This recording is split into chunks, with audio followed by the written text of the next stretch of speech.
घर केलं बघता रमून गेलं देवाजीनं पदरात हे दान दिलं या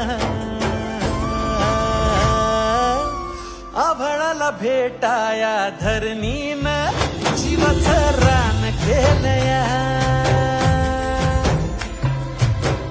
आभाळाला भेटाया धरणीनं जीवाचं रान केलंया आभाळाला भेटाया